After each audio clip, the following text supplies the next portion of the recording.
I'm glad it's appropriate that this follows a video on Standing Rock, because there's a direct link between Standing Rock and the war in Syria. It was the war in Iraq, that made the DAPL pipeline possible and profitable, and the war in Syria is meant to keep it so. It's 25 years since the so-called Cold War came to an end with the destruction of the USSR and the socialist republics of East Europe and Mongolia. Let's go to the timer here.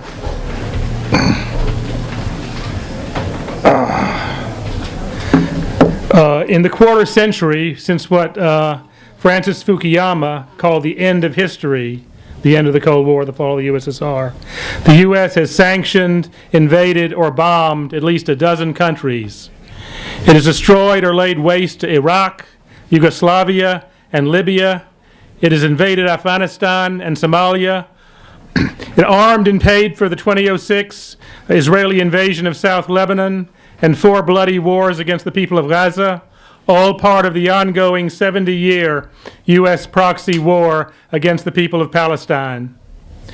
U.S.-trained Saudi pilots flying U.S.-made planes are raining U.S.-made bombs and missiles on the people of Yemen, who have been reduced to starvation by a U.S.-backed naval blockade.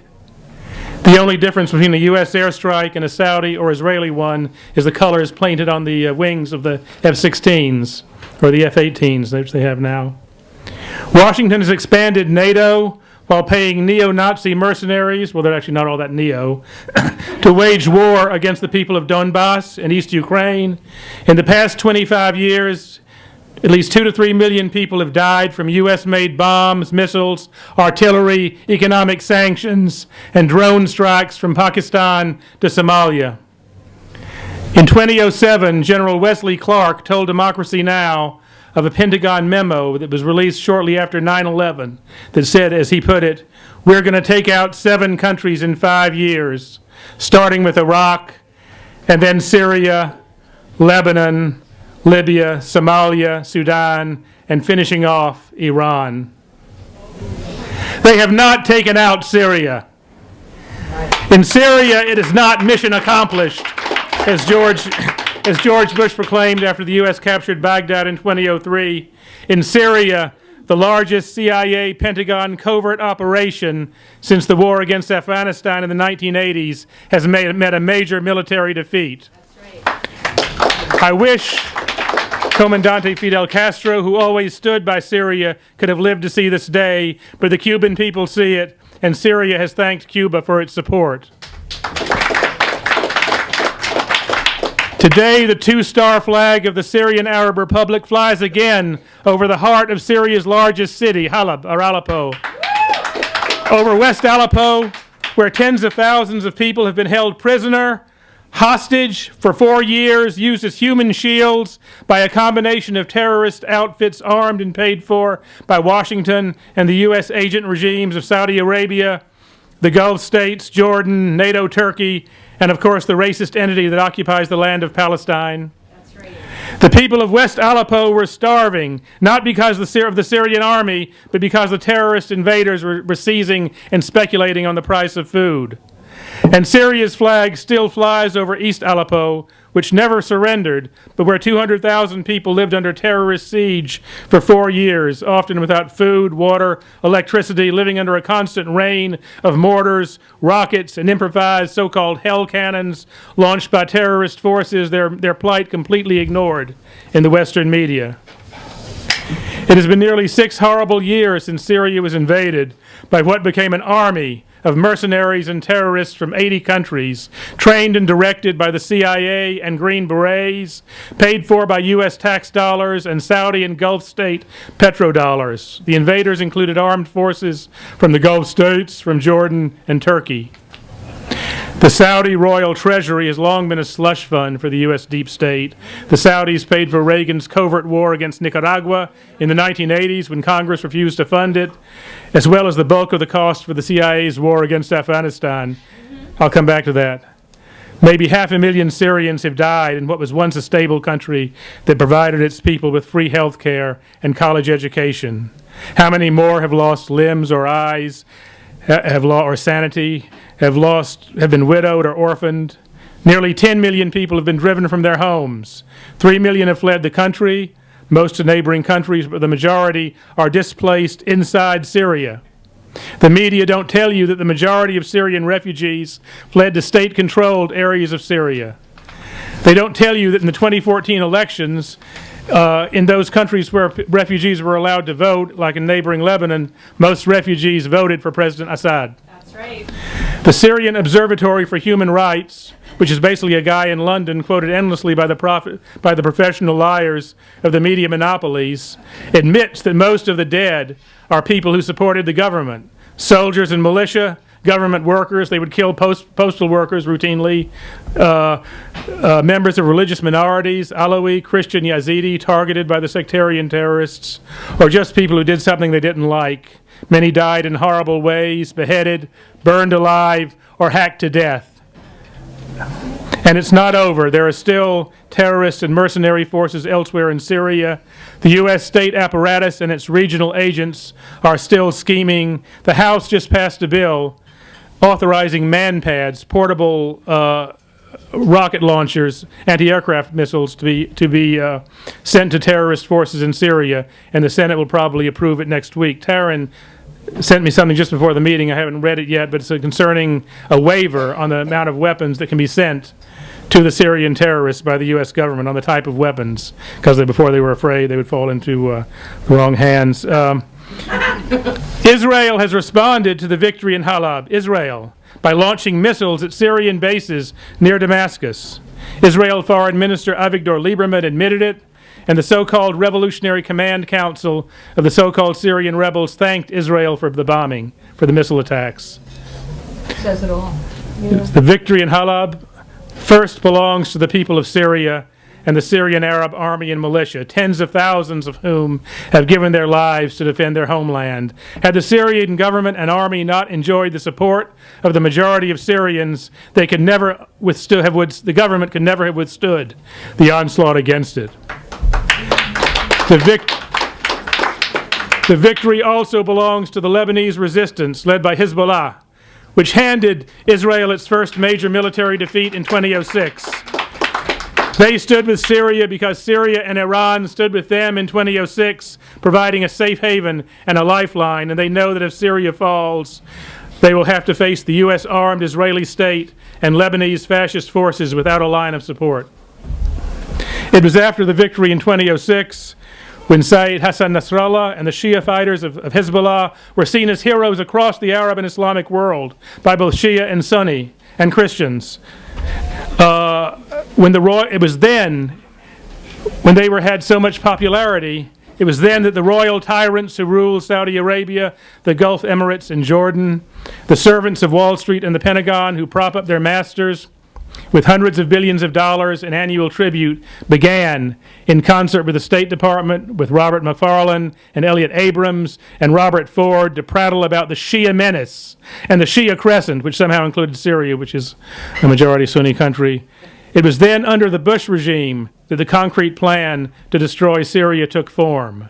It was conjured under the Bush regime and implemented under Obama, just as the Bay of Pigs was planned under Eisenhower and implemented under Kennedy. Governments change, the state remains. That's a very important point. The victory in Halab could not have happened without the solidarity of Iran, which has been in Washington's gun sight since the 1979 revolution.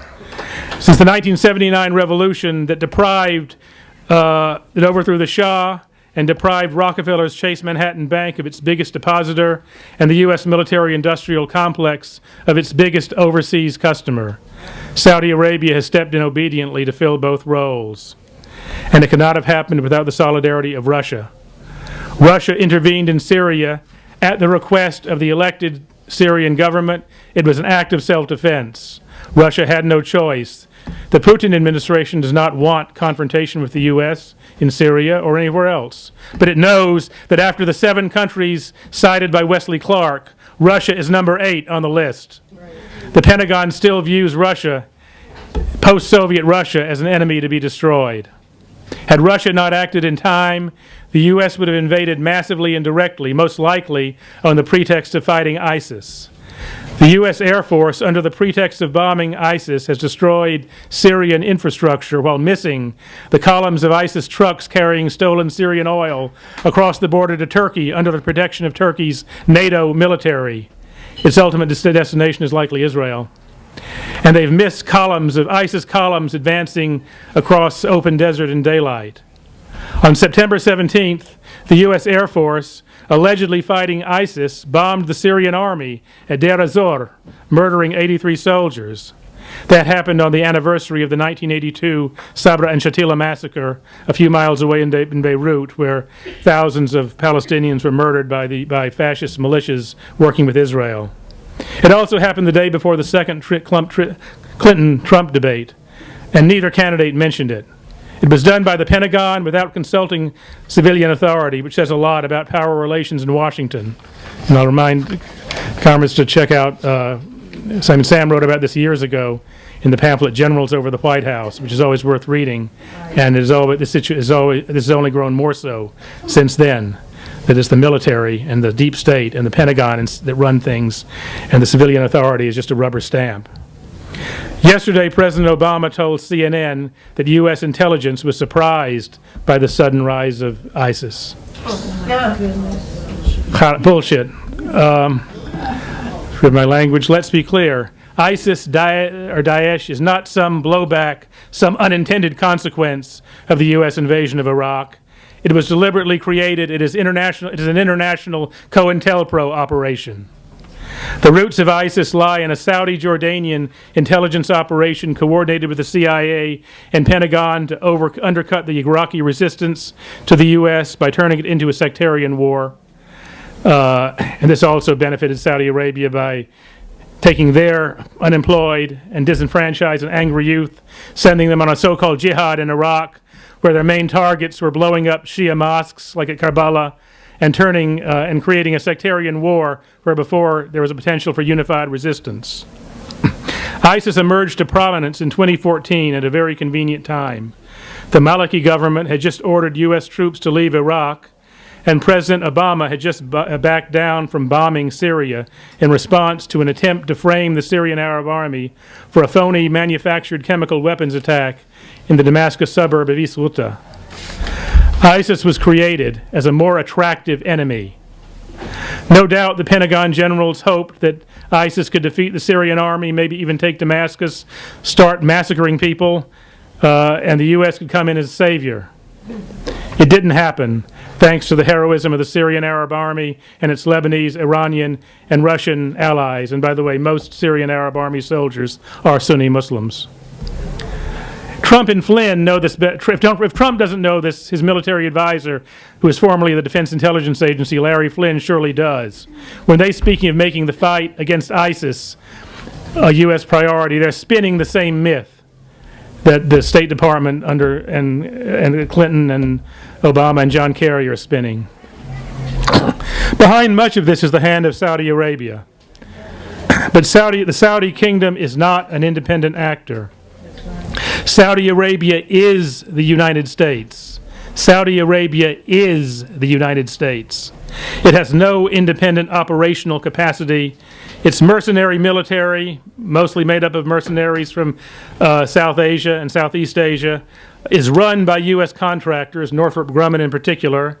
Its banking system, the Saudi Arabian Monetary Authority, is run by J.P. Morgan Chase.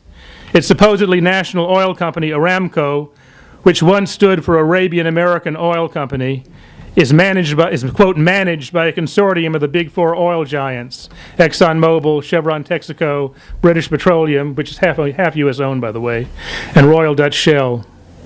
The Saudis are Washington's agents in OPEC.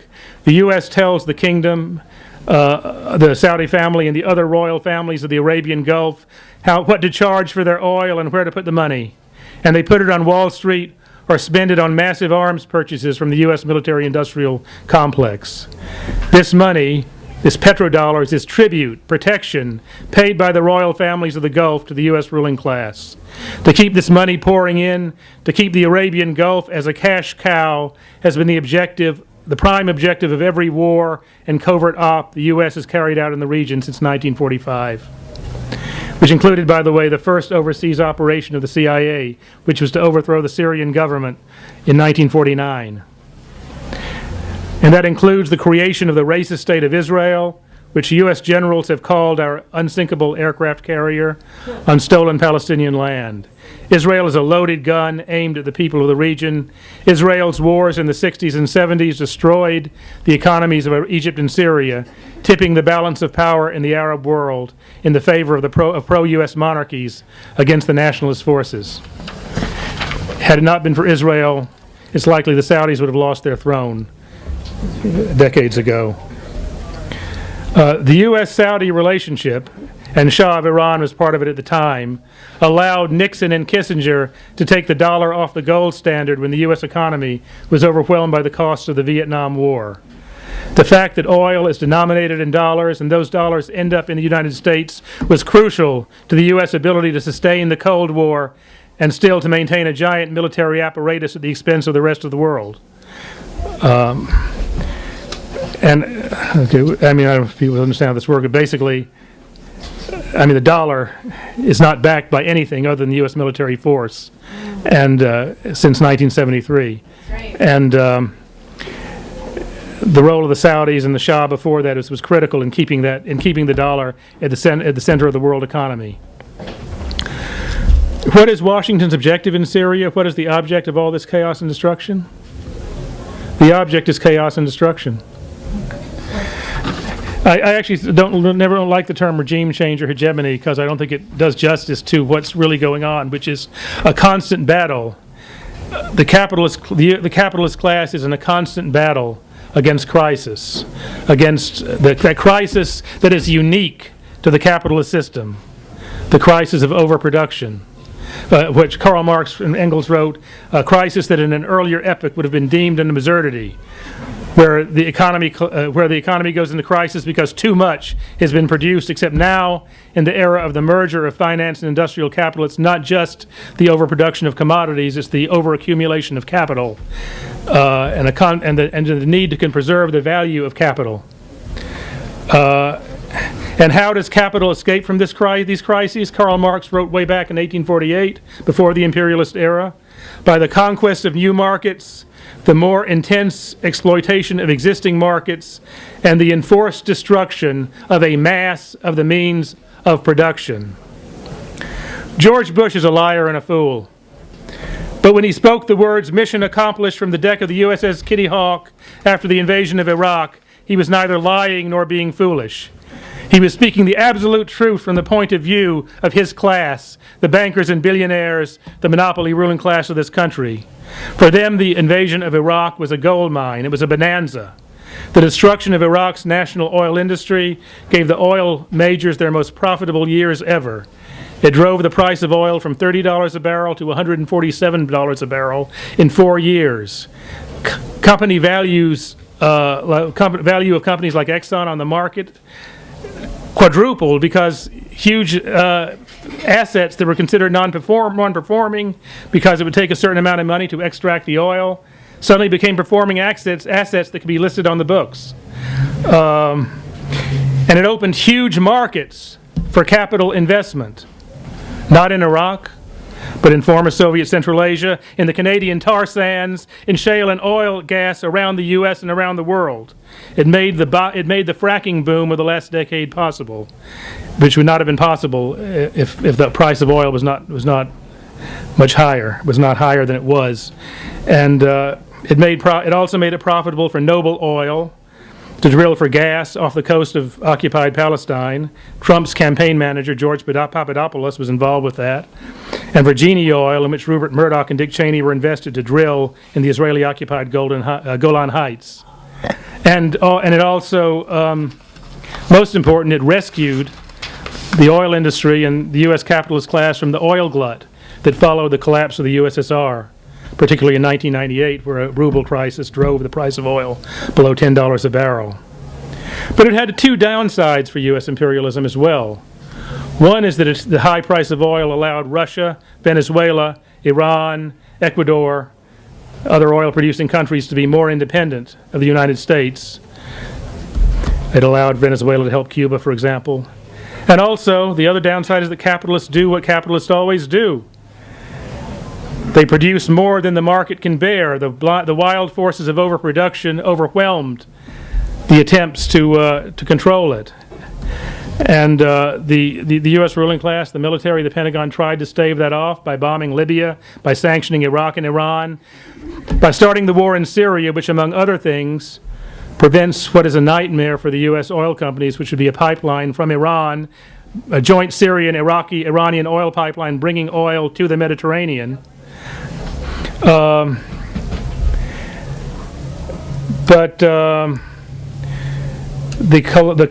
finally in 2008, and 09, really the third quarter of 2008, there was an economic slowdown. The price of oil began to fall. One response by the United States was to provoke the situation, was a coup in Ukraine, and to try to create a crisis in Ukraine basically to try to block Russian oil and gas, especially gas, from coming to Europe. But none of this really worked. And what happens in times of economic contraction, the ruling class begins to fight among themselves. And for example, and the Obama administration embarked on a different strategy than war. They made a deal with Saudi Arabia to let's try and run with the falling price of oil and try and wreck the economies of Russia, Venezuela, Iran, Ecuador. People in Nigeria now are on the verge of starvation because of the falling price of oil. And it also pushes up the dollar. But for those on the lower tiers of the capitalist class, and they're still fabulously wealthy, those who are this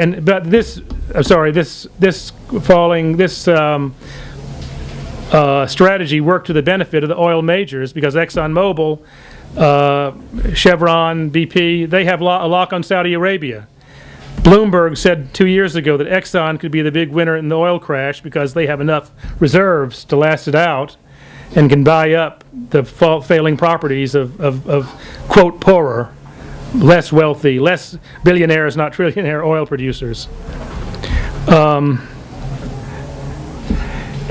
But for those who are invested primarily in domestic fracking, guys like Harold Hamm of Continental Resources and Kelsey Warren of Energy Transfer, the guys who are behind the APL pipeline, for the Duncan family, folks like that, they're being badly hurt. They're taking a loss, and they want an end. They are against the Iran deal. They also have no love for Saudi Arabia because they're locked out there. And these are some of the big financiers of Trump's campaign.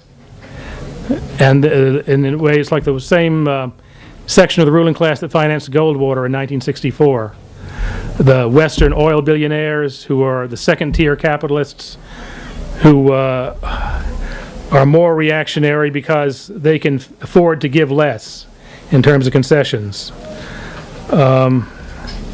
Sorry, I'm beginning to get a bit complicated here, but there are always fights in the ruling class, and especially around election time, because you got a multi-trillion-dollar government budget with big contracts and appointments and tax loopholes at stake.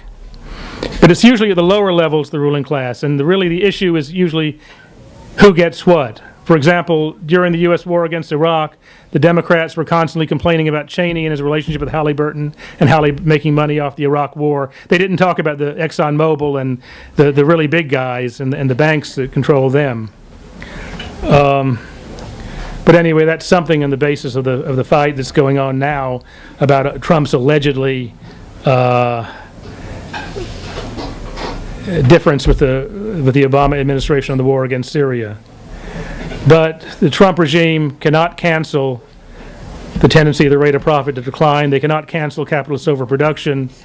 They are driven to war just as much. The same forces operate on them as operated on the Obama administration, the Bush administration, the Clinton administration, the previous Bush administration, going back to William McKinley in 1898, forces of imperialism. The bottom line is this: the needs of monopoly capital are in conflict with the need and the right of poor and oppressed countries to develop their productive resources. Right. That's really the essence of what this war is about. And we are on the side of the oppressed, whatever their leadership.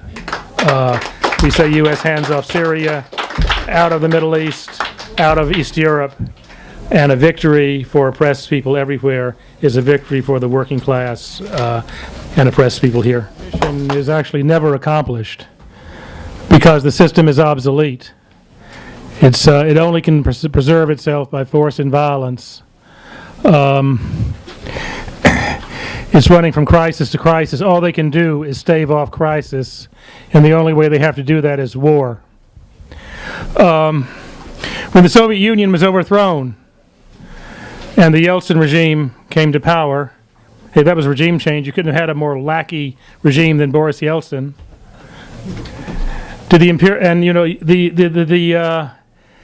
The pro-capitalist forces who overthrew the Soviet Union, they dreamed of a new Marshall Plan. After all, when Germany was defeated in Italy in World War II, mostly by the Soviet Union, of course, the U.S. poured in aid, this Marshall Plan.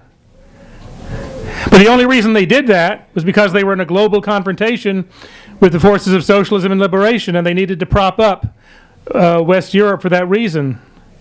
They had no reason to prop up a post-Soviet capitalist regime in Russia.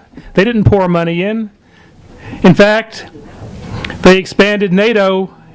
They continued to expand NATO into the former Soviet Union. They waged war in Yugoslavia. U.S. capital and Western capital went into Russia and the former USSR and just bought plants and shut them down. There was because basically, Yeltsin and his cronies thought, if they restored capitalism, they would become guests at the dinner table with the big imperialists. They were guests at the table, but Russia was the main course. The world capitalist market has no room for any more. Had no room for a capitalist Russia. It has no room for the Commonwealth of the Commonwealth of Independent States, or the Brazil, the BRICS countries, the Shanghai Economic Cooperation Organization. The world capitalist market is saturated, and all they can do, all that the imperialists can do, is destroy. I think, and in fact, these are the forces propelling. Imperialism is monopoly capitalism. Capitalism is monopoly stage. Monopoly is about restricting supply, crushing, stamping out any competition. And they are headed for a bigger war. They do need a bigger war, and they have no choice. The same forces that propelled the imperialist powers into World War I against one another after they had brutally carved up Africa and Asia and the Caribbean and the Pacific. The same forces that propelled them into World War II are at work today. But, and as far as the Arab world, the oil, the proof is in the pudding. I mean, price is going from $30 a barrel to $147 a barrel. The profits were astronomical. But it was short-lived. It's like a vampire that feasts on blood. The next day it has to drink again. I do think that, Halab is an open question. It is a turning point. It is, in a sense, like Stalingrad. But the imperialists are not sleeping. The U.S. ruling class, the Pentagon, the CIA, they have to keep going because they have no choice. One thing that has allowed Russia to assume a more independent position vis-a-vis the U.S. and Europe than it had under Yeltsin, and basically that is also allowing Iran, a number of countries, to act more independently, and even the Venezuela, Bolivia, Ecuador, is the growing strength of China, which includes this Chinese state sector. That's really the engine, the economic engine of resistance to the United States in the world today. And it seems like Trump, some of those allied with him and the ruling class are those who want to cut to the chase and focus on China as the main enemy.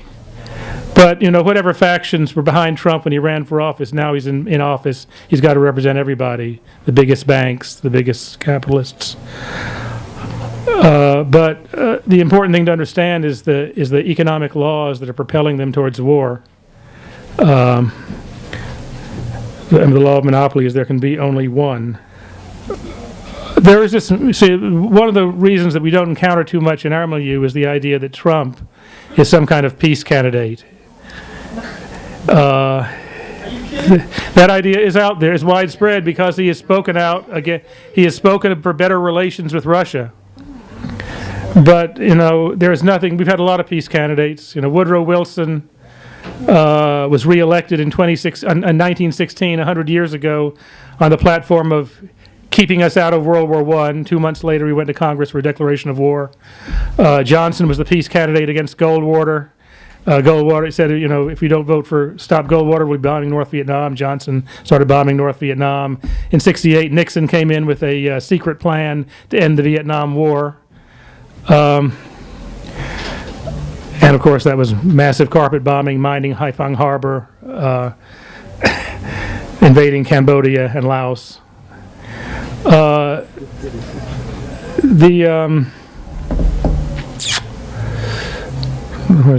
compared Trump to Goldwater. Trump actually, the 1964 Goldwater campaign, which was crushed by the bourgeoisie, he took the five southern states plus his home state of Arizona. He was running on a platform of what was called people described as repealing the 20th century. And he was called an isolationist. He said, I don't want to send U.S. American boys to do what Asian boys should be doing for themselves. Sounds very, What we need to use is low-yield nuclear weapons. And he was backed by the same sector of the ruling class that is behind Trump. The